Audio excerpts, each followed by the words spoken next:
जय श्री कृष्णा दोस्तों, किशोरी क्रिएशन से मैं सपना शर्मा आप सभी का हार्दिक स्वागत करती हूँ आपके अपने चैनल पर। दोस्तों, आज के वीडियो में जो है मैं महामृत्युंजय मंत्र की कथा लेकर के आई हूँ। महामृत्युंजय मंत्र की जो है रचना कैसे हुई, इसकी रचना किसने की और क्यों की। महामृत्युंजय मंत्र की जो है एक पौराणिक कथा है और वही कथा जो है मैं आज के वीडियो में आपके लिए लेकर आई हूँ। पौराणिक कथाओं के अनुसार शिव जी के एक अन्य भक्त मर्कंड ऋषि संतानहीन होने के कारण दुखी थे। विधाता ने उन्हें संतान योग नहीं दिया था। मर्कंड ने सोचा कि महादेव संसार के सारे विधान बदल सकते हैं, क्यों ना मैं उनकी आराधना करके उनको प्रसन्न करूं और अपना भी विधान बदल सकूं। तो इसलिए क्यों ना भोलेनाथ को प्रसन्न कर यह विधान बदलवाया जाए। मर्कंड ने घोर तप किया। भोलेनाथ मर्कंड के तप का कारण जानते थे, इसलिए उन्होंने शीघ्र दर्शन नहीं दिए। लेकिन भक्त की भक्ति के आगे भोलेनाथ झुकी जाते हैं, क्यों भगवान भोलेनाथ नाम से ही हैं भोले भंडारी। वे अपने भक्तों की तकलीफ देख भी नहीं सकते हैं, इसलिए भगवान भोलेनाथ अपने भक्त की भक्ति के आगे झुक जाते। अंत में भगवान भोलेनाथ जो है मर्कंड ऋषि के घोर तप से प्रसन्न हुए और उन्होंने ऋषि को कहा कि मैं अपना विधान को बदलकर तुम्हें पुत्र का वरदान दे रहा हूँ, लेकिन इस वरदान में हर्ष के साथ विषाद भी होगा।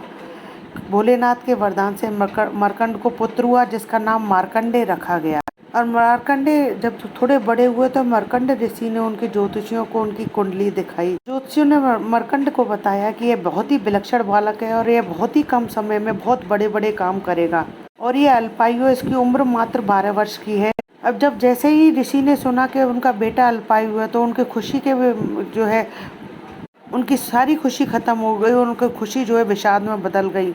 उन्होंने घर जा कर के अपने पत्नी को बताया। जब उनकी पत्नी को पता पड़ता है कि उनके बेटे की अल्पायु है तो उनकी पत्नी भी उनके साथ बहुत दुखी होती है और बहुत रोती है। तब मर्कंड ऋषि कहते हैं कि जिन्होंने हमें भोलेनाथ ने हमें संतान दी है वही हम पर कृपा करेंगे और वही भोलेनाथ जो है हमारे बालक की रक्षा करें। इस प्रकार मर्कंड ऋषि जो है अपनी पत्नी को भी समझाते और वो भोलेनाथ की आराधना करना शुरू कर देते, क्योंकि भाग्य को बदलने की ताकत सिर्फ भोलेनाथ में ही है। सबसे सरल काम उन्हीं के लिए ही है। जैसे ही मार्कंडे थोड़े बड़े होने लगे तो पिता ने उन्हें शिव मंत्र की दीक्षा दी और समझाया है कि ये आपके आराध्य हैं और यही हमारे घर के आराध्य हैं और यही हमारे जीवन दाता हैं। और मर्कंड ऋषि मार्कंडे को बताते हैं कि आप हमें भगवान भोलेनाथ की कृपा से ही प्राप्त हुए हैं, क्योंकि हमारी कुंडली में तो जो है संतान योग भी नहीं था। हमने घोर तपस्या करके तुमको भगवान भोलेनाथ से वरदान स्वरूप प्राप्त किया। अब मार्कंडेय जी भी जो है शिव जी की आराधना करने लगते हैं। जैसे जैसे मार्कंडेय की उम्र बढ़ती जा रही थी तो उसकी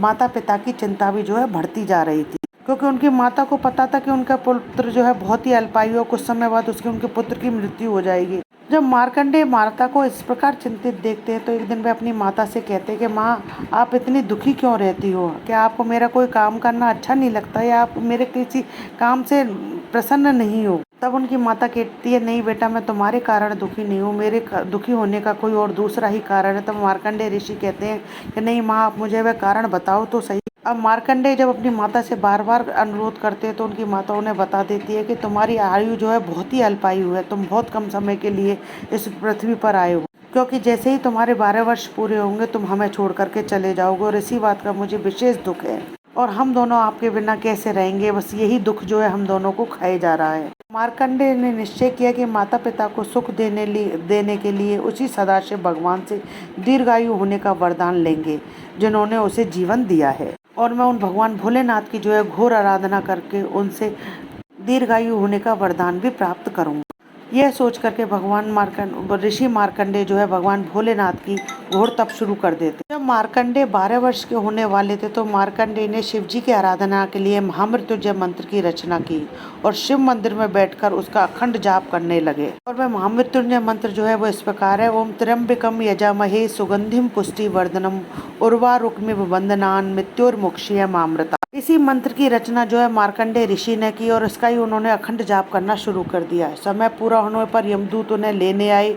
यमदूतों ने देखा कि बालक महाकाल की आराधना कर रहा है तो उन्होंने थोड़ी देर प्रतीक्षा की। मार्कंडेय ने अखंड जप का संकल्प लिया था। यमदूतों का मार्कंडेय को छूने का साहस भी नहीं हुआ और यमदूत जो है वापस लौट गए। अब यमपुरी में जाकर के यमदूतों ने यमराज को बताया कि वे बालक तक पहुंचने का साहस ही नहीं कर पाए। इस पर यमराज ने कहा कि मरकंड के पुत्र को मैं स्वयं लेकर आऊंगा। यमराज मार्कंडे के पास पहुंच गए। जहां पर मार्कंडे ऋषि जो है शिव जी की आराधना कर रहे थे, वहां पर यमराज पहुंचे।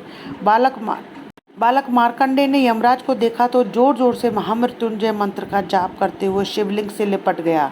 यमराज ने बालक को शिवलिंग से खींचकर ले जाने की कोशिश की, चेष्टा की, तभी जोरदार हुंकार से मंदिर कांपने लगा।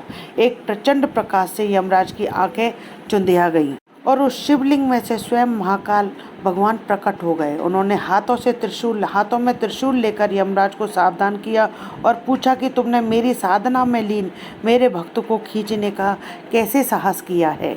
यमराज महाकाल के इस प्रचंड रूप को देख करके कांपने लगे और उन्होंने हाथ जोड़कर और भगवान के चरणों में गिरकर कहा कि हे प्रभु, मैं आपका सेवक हूँ। आपने ही जीवों से प्राण हरने का निष्ठुर कार्य जो है मुझे सौंपा है और इसी कारण जो है मैं यहाँ पर आया था। जब यमराज भगवान भोलेनाथ चंद्रशेखर की इस तरीके से स्तुति करते हैं तो भगवान चंद्रशेखर का क्रोध कुछ शांत हुआ।